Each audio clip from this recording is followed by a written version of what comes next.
What are you waiting for?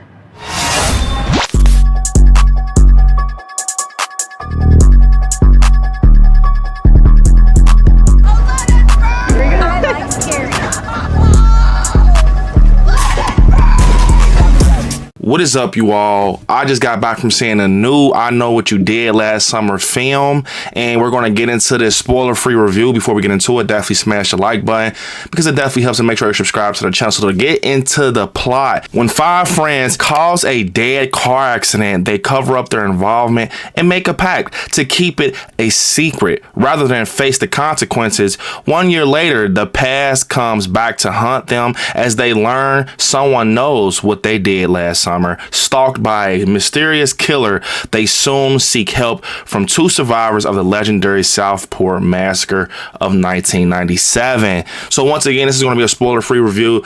To get into this, I'm going to be honest, I knew that this was going to be like a bland film. I had some things I liked about it, but I also had some things that, you know, I really didn't like about it. I feel like in this situation, the bad kind of outweighed the good. Now, to get into this, once again, it's kind of the same story from the original, but it's different characters. And we now have like legacy characters that are carrying the plot, and they're going to reach out to these legacy characters or whatever to get help. Obviously, we got Jennifer Love Hewitt and we got Freddie Prinze Jr. returning. Now, with this movie, I feel like I could not get too invested in the characters how I did with the original or even the sequel. I feel like they were just there at a point, and I even felt like, to be honest, I was looking forward to that scene where that crash is going to happen and the whole story kicks up. That even fell short. It was kind of like I couldn't even see the results or for real when the crash happened, because everything was just happening so quick. Everything was just so spotty and flashy. But maybe that was just me, but I tried to like really love this because I really do love the first one and the sequel. But this one right here just feel like, you know, to be honest, we didn't need it. I really don't think we needed a requel or whatever you want to call it, a sequel to the franchise. I feel like this right here was just a movie. It wasn't I Know What You Did Last Summer. And to be honest, I really did try to get invested in this story and everything that was happening, but I feel like the story just was something that we seen before. Like, okay, for example, Scream 5 felt a little fresh, you know, with the Carpenter sisters and everything. And one thing I will say about this, I feel like a lot of things was forced. I feel like a lot of the dialogue was a little choppy and sometimes it didn't make sense. And to be honest, I really do feel that it was too much fan service. Like, it's cool to give the audience fan service, but I feel like in the new I Know What You Did Last Summer, they're ODing on fan service. It's like, hey, take this fan service, take this fan service. And it's a scene that is a nightmare sequence. I'm not gonna lie, it's cringy, man, because you know they were only doing that just to say that they did it. And I feel like when you got scenes like that, and I can see it on my first watch, that like soon as I seen this nightmare sequence, I'm like, yeah, I really just, I don't know, man. I don't know. But so we got this character named Teddy, and he's played by Tyreek Withers, and he's kind of like that Barry type of character from the first one.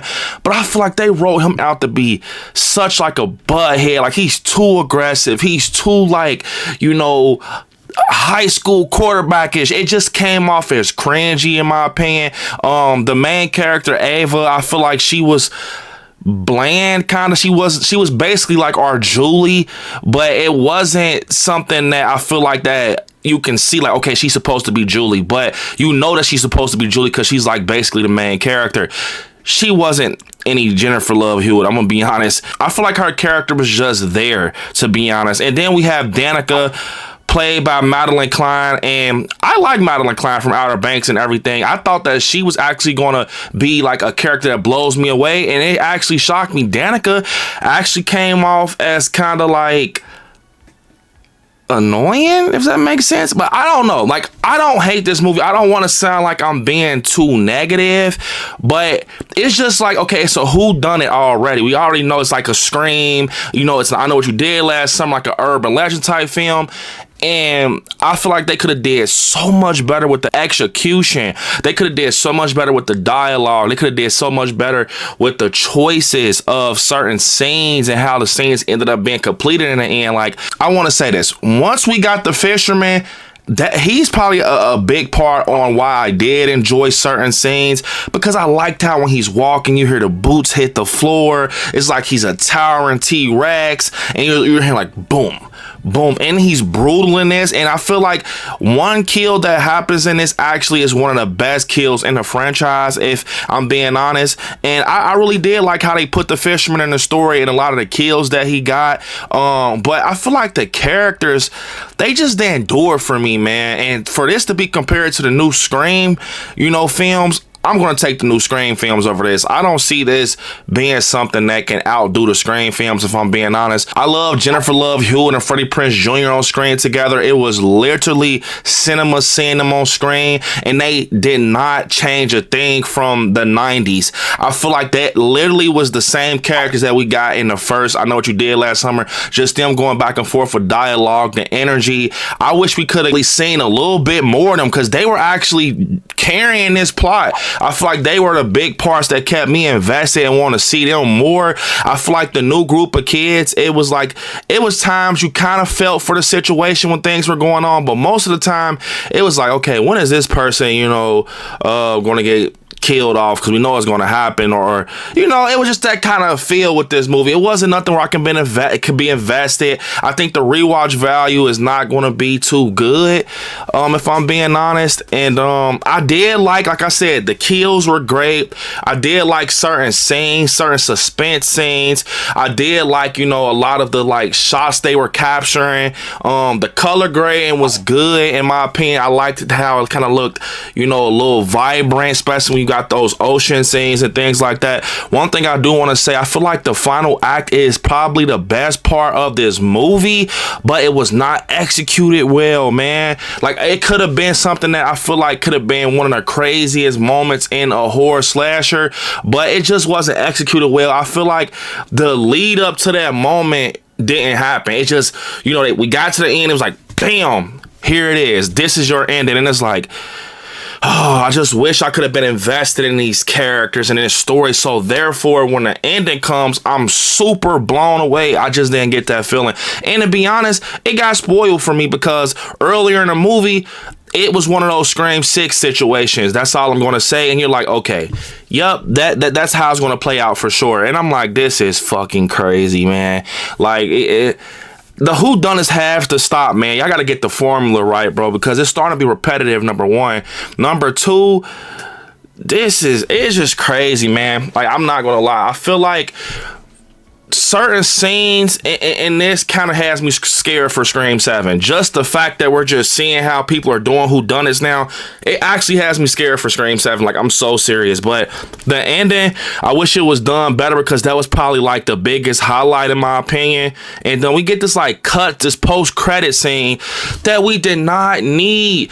Once again, I feel like they were just putting scenes in this film just to say they did it, just to say okay, look, we did it for you guys. We had to do it for the fan. We get it, but too much fan service can hurt a film. I want people to know that. Too much can definitely hurt a film and put it in a weird spot. That post-credit scene, we did not need that. And I'm gonna be honest, it was super cringy. It damn near came off as a parody, but that's my opinion. I know I kind of I don't know, man. I know I kind of sound man, did you really? I didn't hate it, but I'm not gonna lie, I'm not a fan of this. It wasn't something that, I couldn't get into it for real, man. It was dang near like a copy and paste. And when they did try to do something new, it fell short in my opinion. It was too much cheese going on. I understand.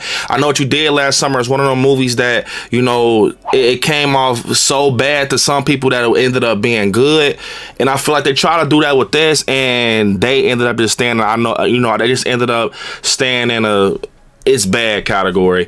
Rewatch value, I don't think it's going to be good in my opinion, but if I had to rate the new I Know What You Did Last Summer, I'm going to give it a 5.5 5.8 out of 10. A 5.8 out of 10 is fair. So yeah, you all comment down below what you all think about this, and let me know how you feel. With that being said, unfortunately, it's the end of the video, and I will see you all in the next one. Peace.